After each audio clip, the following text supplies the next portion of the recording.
দৃষ্টি রাখবেন।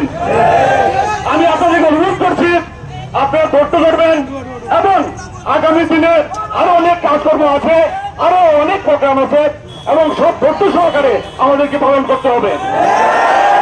আমরা কারো প্রতিপক্ষ না। এই বিজয় জনগণের, এই বিজয় সারা দফর গায়ে অপর জনগণের। যারা ভুল করেছে তারা ভুল করেছে, আমরা ভুল করবো না।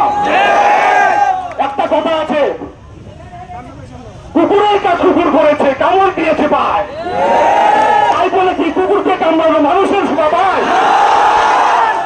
আপনারা আল্লাহ দোয়াই দিয়ে বলছি, আপনারা ধৈর্য সহকারে আপনাদের অবস্থান 6 বছরে ঠিক থাকবেন।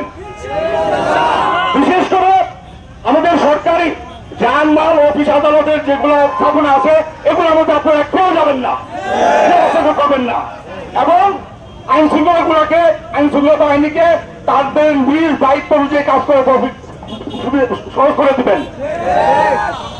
আমি পাশাপাশি আমাদের সংখ্যালঘু ভাই বোনেরা আছে, আমাদের যারা সংখ্যালঘু ভাই বোনেরা আছে তারাও বাংলাদেশি, তারাও আমাদের ভাই বোন, তাদের যানবাহন নিরাপত্তা দেওয়ার দায়িত্ব আমাদের, আপনাদের।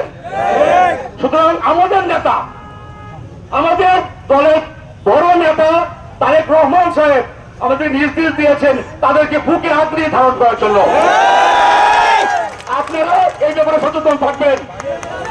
আমাদের সংখ্যালঘু মা বোনদেরকে বলতে চাই, আপনারা ভয় পাবেন না, অধৈর্য হবেন না। ইনশাল্লাহ আমাদের ভাইয়েরা আপনাদেরকে প্রোটেকশন দিবে। আমি আবারও বাজারের সকল ব্যবসায়ীদেরকে বলবো, আপনারা ভয় পাবেন না, আপনারা স্ব অবস্থানে থেকে সুন্দর পরিবেশে আপনারা ব্যবসা করেন।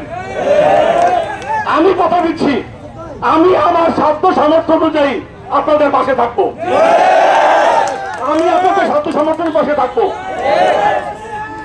আমি আবারও আপনাদেরকে এই বিজয় উৎসব করবেন, কিন্তু কোন ধরনের বিশৃঙ্খল পরিবেশ যাতে সৃষ্টি না হয় সেদিকে লক্ষ্য রাখবেন।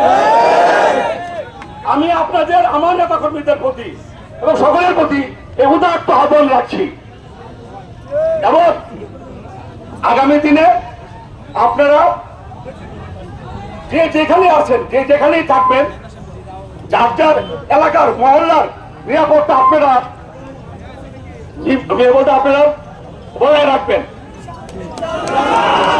আবারও আপনাদের এই বিজয়ের অভিনন্দন জানিয়ে, শুভেচ্ছা জানিয়ে আমি আমার সংক্ষিপ্ত বক্তব্য শেষ করছি। অনেক কষ্ট করেছেন, আরো কয়েকটা দিন কষ্ট করেন ভাই। বিজয় আমাদের সুনিশ্চিত। এই বিজয় শেষ বিজয় না, আরো অনেক বিজয়। বিশেষ করে আমি আবারও বলছি, বিশেষ করে আমাদের যারা ইয়াং জেনারেশন আছে, যারা ইয়াং জেনারেশন আছে তাদের দৃষ্টি আকর্ষণ করে বলছি, আমি তাদের দৃষ্টি আকর্ষণ করছি যে এই ইয়াং জেনারেশন আগামী ভবিষ্যৎ, আপনারা নেতৃত্ব দিবেন।